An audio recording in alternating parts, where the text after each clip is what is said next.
Now 1-2 दिन में ये सारे जो एग्ज़ाम्स हैं ये स्टार्ट हो जाएंगे हमारे, एंड जो हार्डवर्क हम इतने टाइम से करते आए हैं that should pay off and will pay off. Now I don't want you guys to be looking at long YouTube videos, तो इसीलिए मैं इस वीडियो को short and crisp to the point रखूँगी, जैसे मोस्टली हम सारे वीडियोज़ रखते ही हैं। तो इस वीडियो में basically I do want you to watch this particular video because इस वीडियो में मैं कवर करने वाली हूँ पूरा जो हमारा ईयर है जिसको हम देख रहे हैं for the purposes of our exam.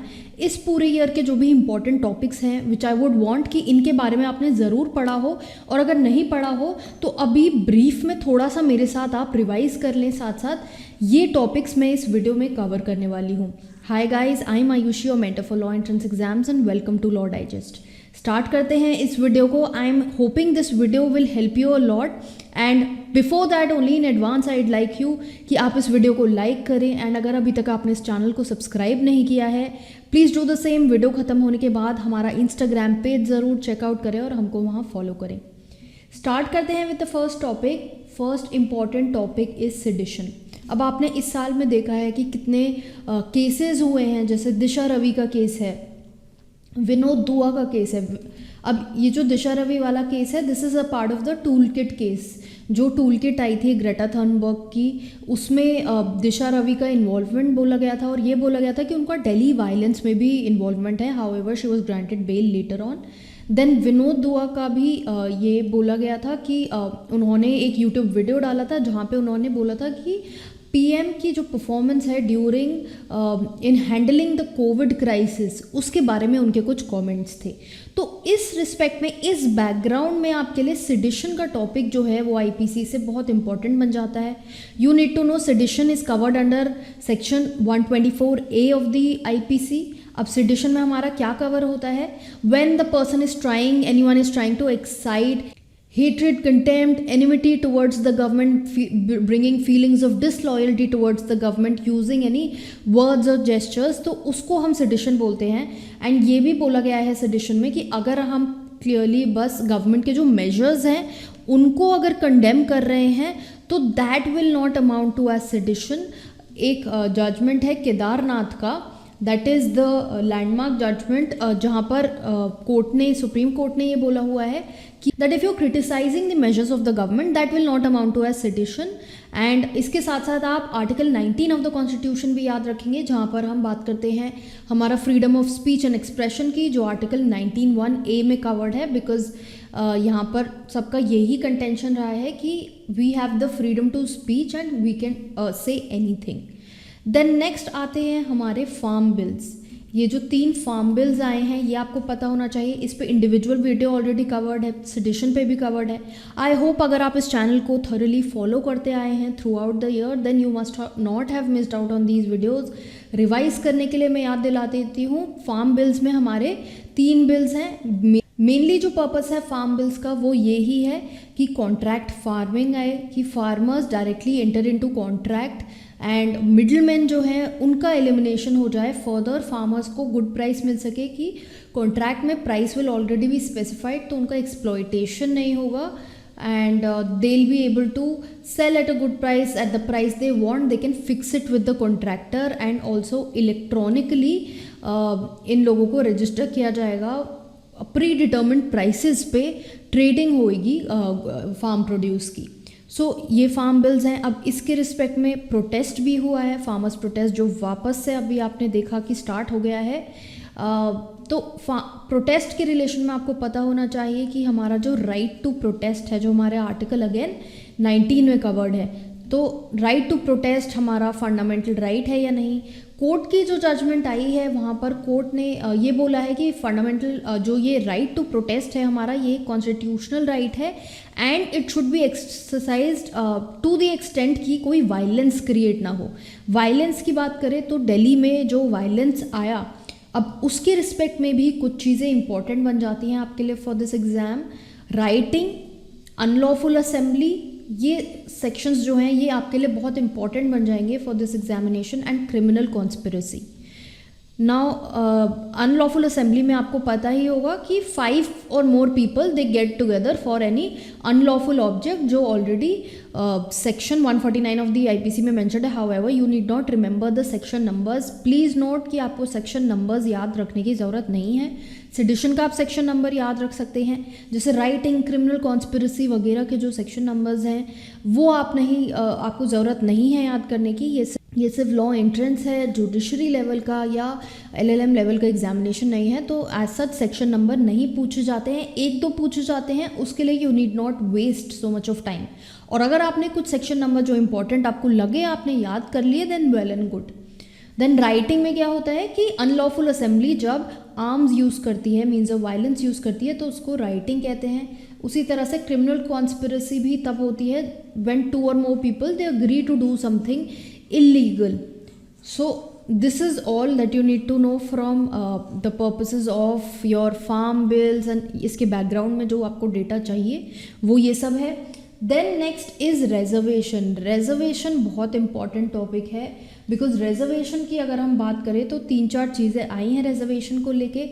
सबसे पहले मराठा कोटा, जो मराठा कोटा आया था क्योंकि वो 52% से ज़्यादा हो रहा था, उसको स्क्रैप किया गया.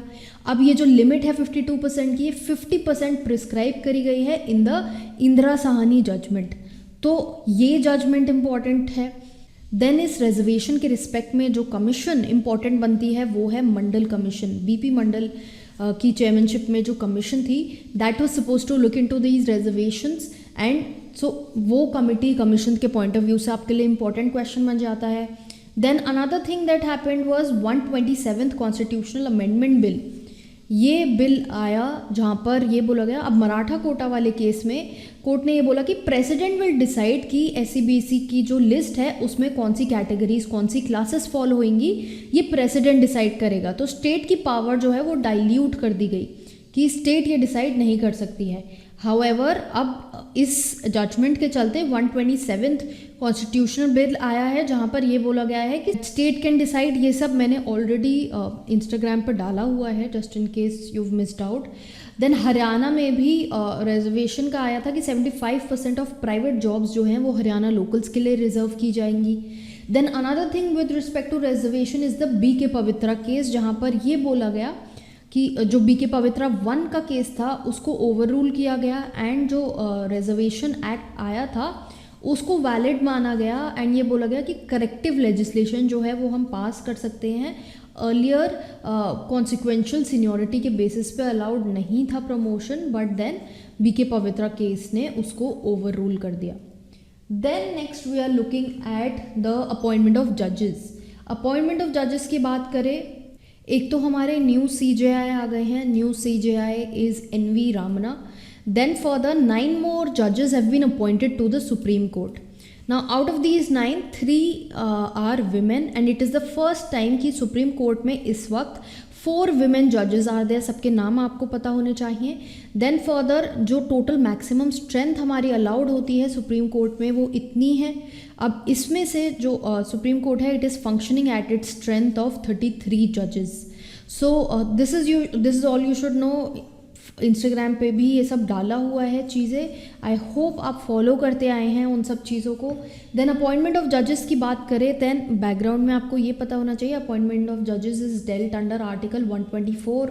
जाकर ये जो मैं आर्टिकल सेक्शन बता रही हूँ एक बार जाकर अपनी तरफ से उनको रीड कर लीजिए ताकि वो आपके मेमोरी में स्टोर हो जाए.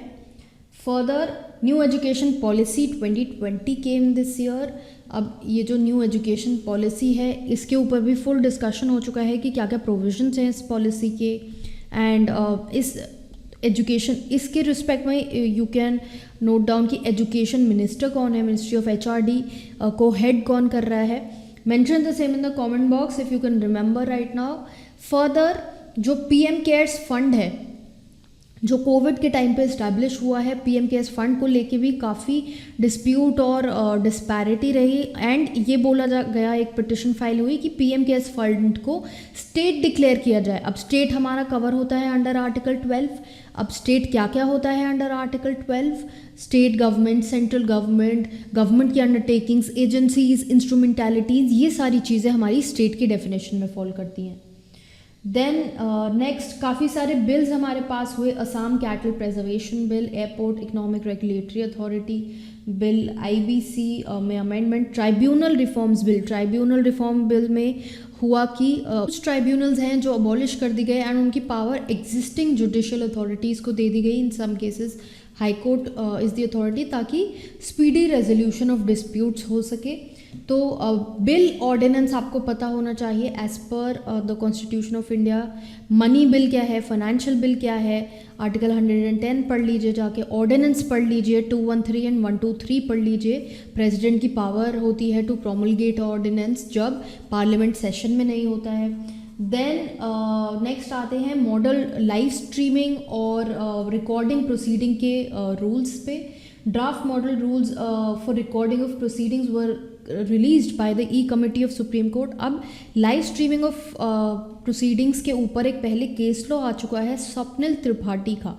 वहाँ पर ये बोला गया था कि जो पब्लिक इंपॉर्टेंस, कॉन्स्टिट्यूशनल इंपॉर्टेंस के मैटर्स होते हैं उनकी लाइव स्ट्रीमिंग होनी चाहिए।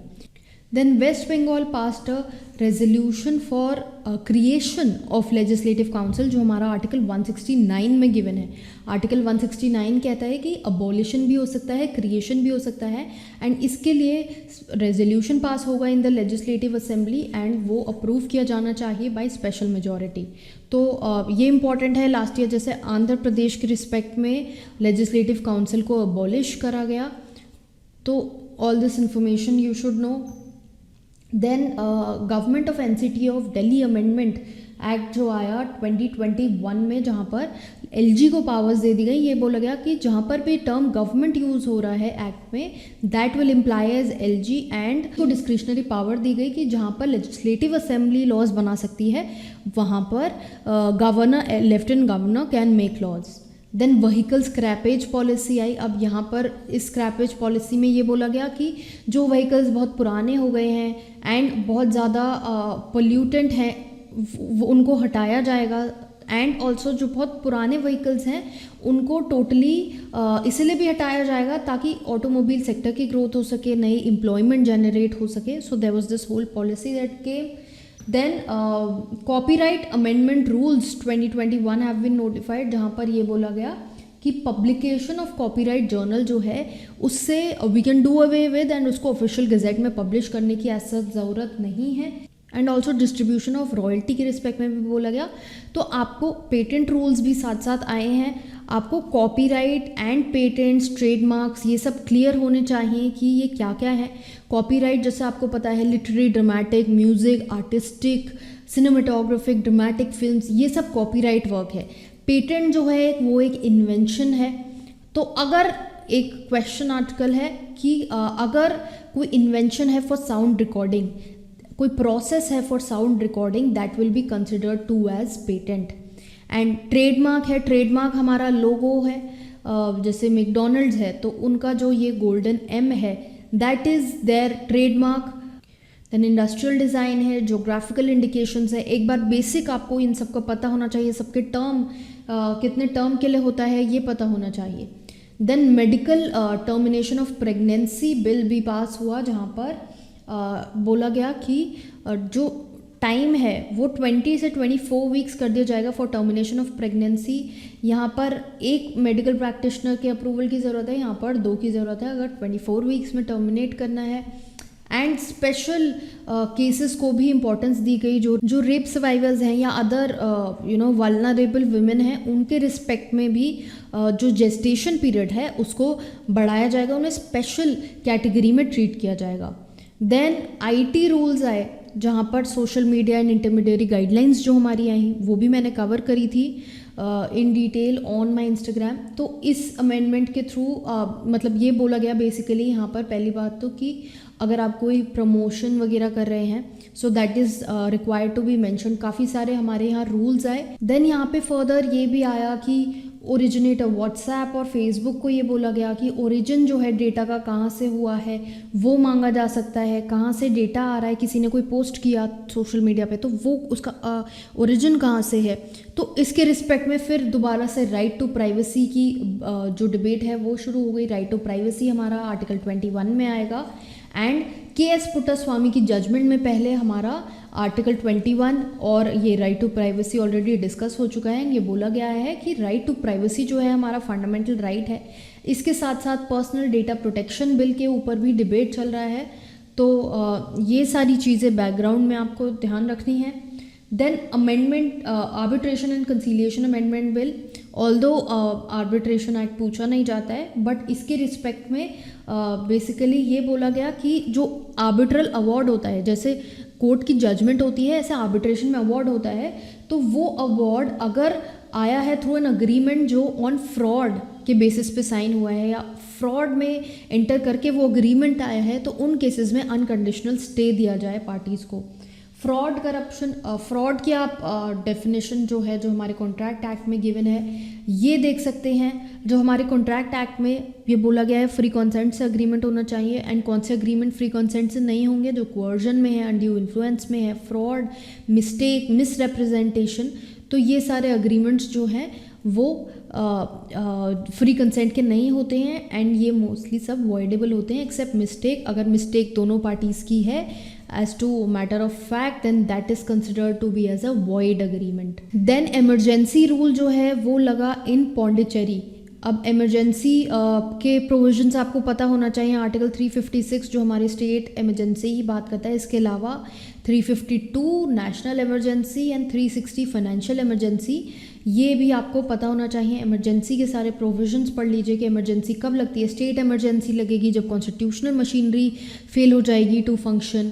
नेशनल इमरजेंसी लगेगी in cases of war, armed rebellion और एक्सटर्नल अग्रेशन। पहले इंटरनल डिस्टर्बेंस था, उसको हटा के आर्म्ड रिबेलियन कर दिया।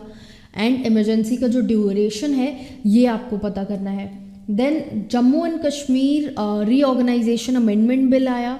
अब ये जो था ये 2019 में जो आया था बिल रीऑर्गेनाइजेशन का, वहाँ पर जम्मू एंड कश्मीर को डिवाइड करके यूनियन टेरिटरीज़ में बना दिया, union territories of Ladakh and Jammu and Kashmir. अब ये आया था by abrogation of article 370 of the constitution कि JNK को स्पेशल स्टेटस हटा दिया गया, एब्रोगेशन कर दिया गया। एंड अब जो बिल आया है 2021 में, वहाँ पर ये बोला है कि जो पुडुचेरी के रिस्पेक्ट में हमारा आर्टिकल 239A अप्लाई होता है, जो बात करता है कि इलेक्टेड लेजिस्लेचर होगा, काउंसिल ऑफ मिनिस्टर्स होंगे पार्शली, वो JNK के रिस्पेक्ट में भी अप्लाई करेगा। तो आप ये जो आर्टिकल्स हैं एक बार इस वीडियो को या तो पॉज करके या वहाँ जाकर आप उसको देख लीजिए।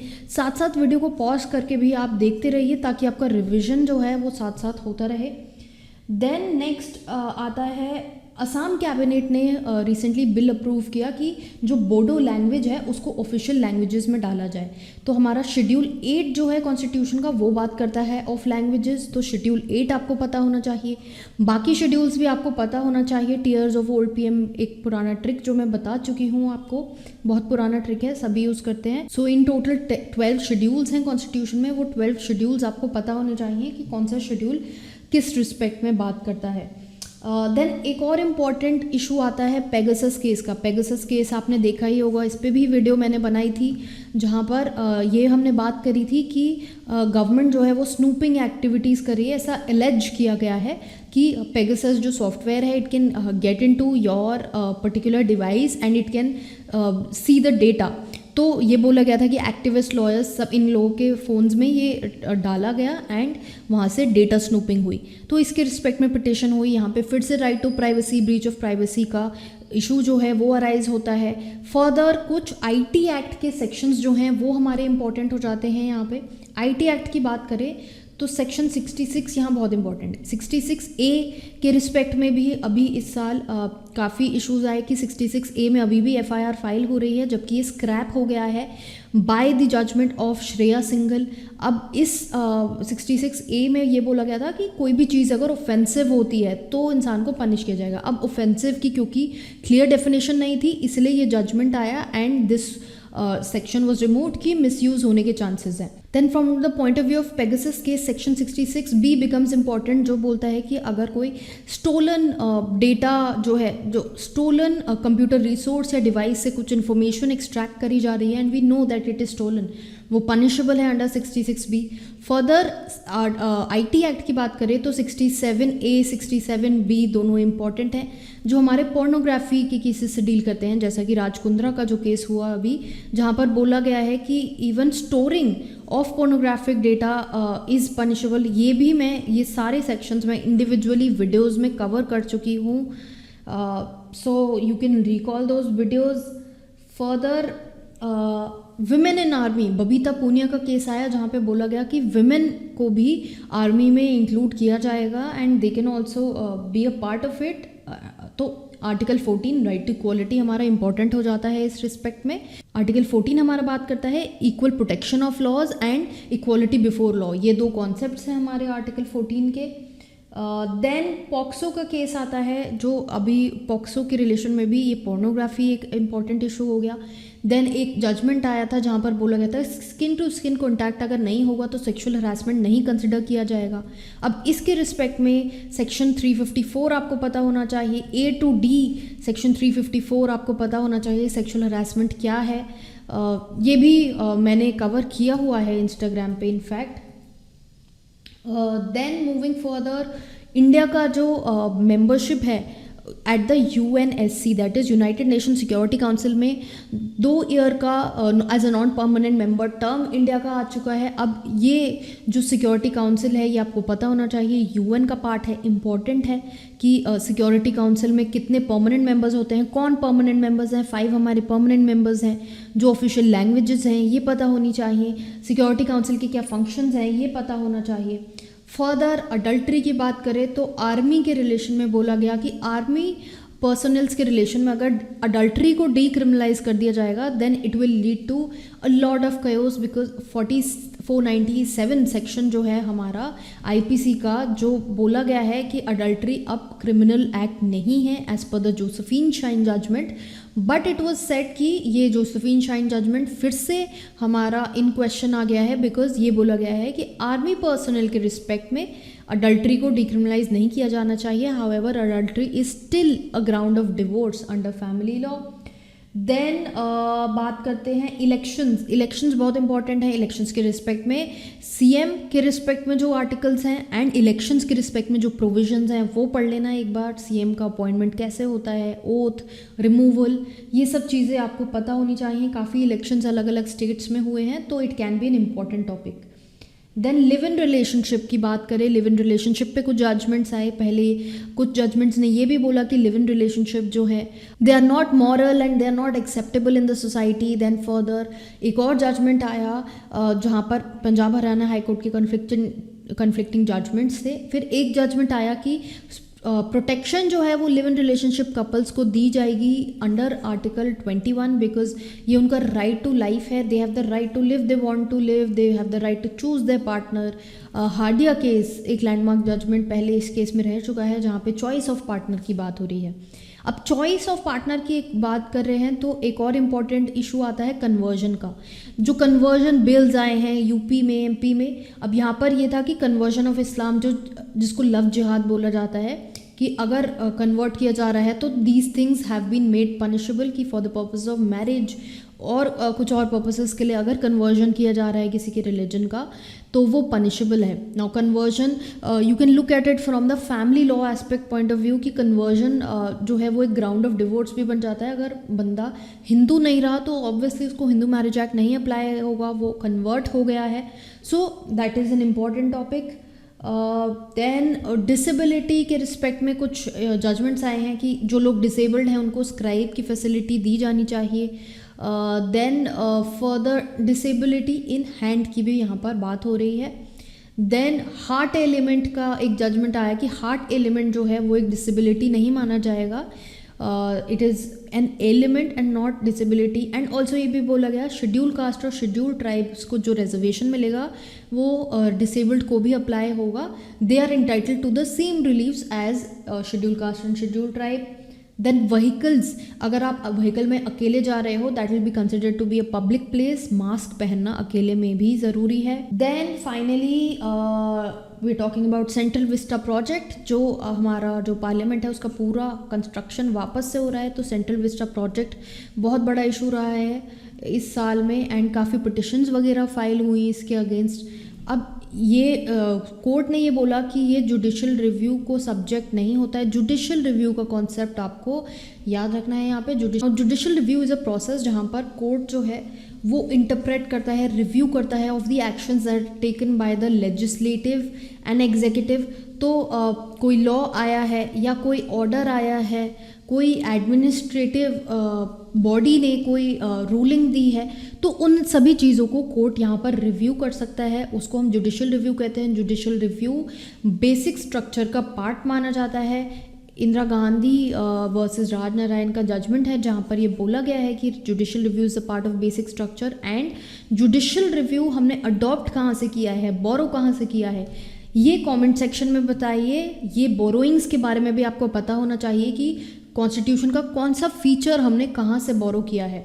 So with this all in all जो टॉपिक्स में आई कुड लिस्ट डाउन वो मैंने आपसे सब डिस्कस करे। इनके बैकग्राउंड में आपको पढ़ना है क्योंकि ये टॉपिक्स जो हैं यहाँ से इट इज़ प्रोबेबल कि लीगल एप्टीट्यूड में हमारे क्वेश्चंस यहाँ से आ जाएं, ये प्रोबेबिलिटी है। although everything is subject to whatever the examiner has thought, whatever they've decided, however इतना ज़्यादा वेरिएंस तो नहीं होना चाहिए पैटर्न में। इट इज़ एक्सपेक्टेड कि लीगल से क्वेश्चंस अच्छे आ सकते हैं। BHU की भी बात करें तो वहाँ पर भी NTA is conducting this examination, so we are yet to see कि किस तरह से पैटर्न होगा, क्योंकि BHU का पैटर्न बहुत ज़्यादा इक्वल है for all the sections. But let's see अगर वो लीगल को वेटेज ज़्यादा देते हैं, मैथ्स की वेटेज कम करते हैं या नहीं, ये सब चीज़ें देखने की अभी बाकी हैं। All the very very best to you guys. I hope आप अच्छे से पढ़ रहे हैं, आपका रिविजन सही हो रहा है, प्रिपरेशन सही हो रहा है। रिविजन की बात करें तो डेली टेस्ट जो हमारी वेबसाइट पे अवेलेबल हैं lawdigest.in पे, वो ज़रूर जाकर दीजिए ताकि आपका ये जो एंड टाइम रिविजन है वो हो सके। बहुत कम उसमें 8 tests are there and they have about 20 to 50 questions on an average. वो क्वेश्चंस आप दे सकते हैं ताकि आपके वापस से जो कॉन्सेप्ट हैं वो रिवाइज हो जाए। इनफैक्ट 29th को भी मॉर्निंग में if you have time you can give that test. And इसके अलावा एक बार प्लेलिस्ट को स्कैन कर लीजिए, अगर कुछ आपने इंपॉर्टेंट टॉपिक आपका रह रहा है, नहीं पढ़ा है, वो देख लीजिए। कुछ PDFs मैं ऑलरेडी शेयर कर चुकी हूँ ग्रुप्स पे लैंडमार्क जजमेंट्स के रिलेशन में एंड रीसेंट जजमेंट्स जो 2021 के लैंडमार्क जजमेंट्स हैं वो सब, उन पे एक बार just go through, just scan through those. And apart from that free material section जो वेबसाइट पर है वो देख लीजिए। आई होप कि आपने अपनी तरफ से भी जो तैयारी जहाँ से भी आपने पढ़ा है वो सब आपका रिवीजन हो गया होगा। अब नेक्स्ट जो हमारा टाइम बचा है रिवाइज कीजिए, कोई नया टॉपिक उठाने की ज़रूरत नहीं है। And I am just right here, in case you have any doubts और queries you can mention the same in the comment box below and wish you all the very best.